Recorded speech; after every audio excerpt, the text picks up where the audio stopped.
میں 3 واضح تبدیلیاں محسوس کرتے تھے. نبی علیہ السلام کی زندگی میں 3 واضح تبدیلیاں محسوس کرتے تھے.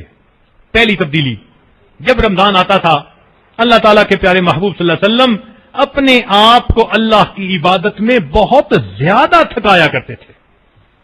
یعنی آگے پیچھے بھی اتنی عبادت ہوتی تھی، لیکن جب رمضان آتا تھا تو رمضان میں عبادت میں مشقت اٹھانے کا معیار اور زیادہ ہو جاتا. فرماتے ہیں ایک تو ہم یہ دیکھا کرتے تھے، اور دوسرا نبی علیہ السلام اپنے مال کو اللہ کے راستے میں ایسے خرچ کرتے تھے جیسے تیز چلنے والی کوئی ہوا ہو یا بہنے والا دریا ہو. دونوں ہاتھوں سے اللہ کے دیے ہوئے مال کو اللہ کے راستے میں خرچ کرتے تھے. یہ دوسری تبدیلی محسوس کرتے تھے. اور تیسری تبدیلی کہ نبی علیہ الصلوۃ والسلام رمضان مبارک میں اپنی دعاؤں کے اندر بہت ہی زیادہ عاجزی فرمایا کرتے تھے. نبی علیہ السلام کو تو اللہ نے بتلا دیا تھا غفر لہ ما تقدم من ذنبہ وما تأخر، تو پھر یہ عاجزی کس کے لیے تھی؟ میری اور آپ کی تعلیم کے لیے تھی. ہمیں سمجھانا مقصود تھا کہ اگر تم اللہ تعالیٰ سے مانگنا چاہتے ہو تو یہ قبولیت کا وقت ہے. اللہ تعالیٰ کا ارادہ ہے کہ وہ اپنے بندوں کو معاف کریں، بس تم تھوڑا رونے والی صورت بھی بنا لو گے، اللہ تعالیٰ تمہارے بہروپ کو ہی قبول کر لے.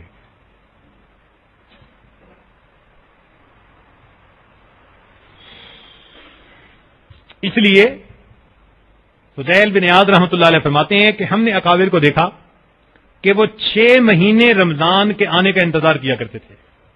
6 مہینے رمضان المبارک کے آنے کا انتظار کیا کرتے تھے. اصل میں رمضان کی نورانیت اور رحمت کو بندہ اتنا ہی محسوس کر سکتا ہے جتنا اس کے اندر بصیرت ہوتی ہے. اللہ والوں کے پاس بصیرت ہوتی ہے، وہ بھی رمضان کے منتظر ہوتے ہیں. کائنات میں سب سے زیادہ بصیرت اللہ نے نبی علیہ الصلوۃ والسلام کو عطا فرمائی. تو نبی علیہ الصلوۃ والسلام کا یہ معاملہ تھا کہ آپ رجب میں دعائیں مانگتے تھے، اللہم بارک لنا فی رجبنا وشعبان وبلغنا رمضان. اس وقت سے رمضان کی آمد کے منتظر ہوتے تھے، اس لیے کہ جانتے تھے کہ رمضان مبارک میں اللہ تعالیٰ کی کتنی رحمتیں برستی ہیں. ایک لمحہ رمضان مبارک کا بندے کو ولایت کے مقامات تک پہنچانے کے لیے کافی ہے. ایک لمحہ. امام ربانی مجدد ثانی رحمۃ اللہ علیہ لکھتے ہیں اپنے مکتوبات میں، اے کاش بقیہ پورے سال کی رحمتوں کو رمضان المبارک کی رحمتوں سے وہ نسبت ہوتی جو ایک دریا کو سمندر کے ساتھ ہوتی ہے، مگر وہ نسبت بھی موجود نہیں. یوں سمجھیے کہ رحمتوں کا سمندر ہے رمضان المبارک میں جو اس وقت بکھرا ہوا ہے اپنے بندوں کے گناہوں کو دھونے کے لیے.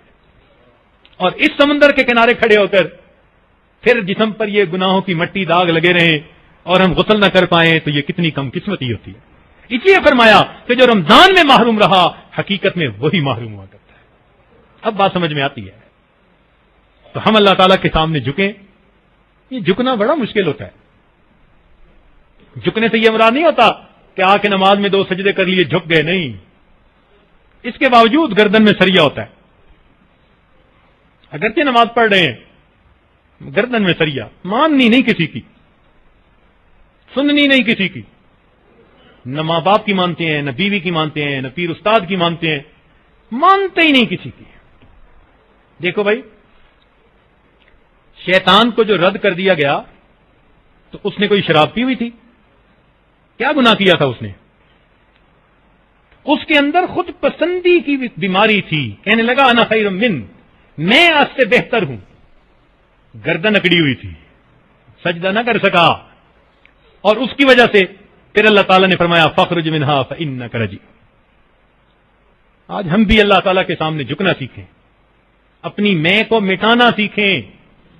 میرے دوستو، جو انسان اپنی میں کو خود نہیں مٹاتا اس کی میں کو پھر پروردگار مٹاتا ہے، اور جس کی میں کو پروردگار مٹائے اس کا تماشا دنیا دیکھا کرتی ہے.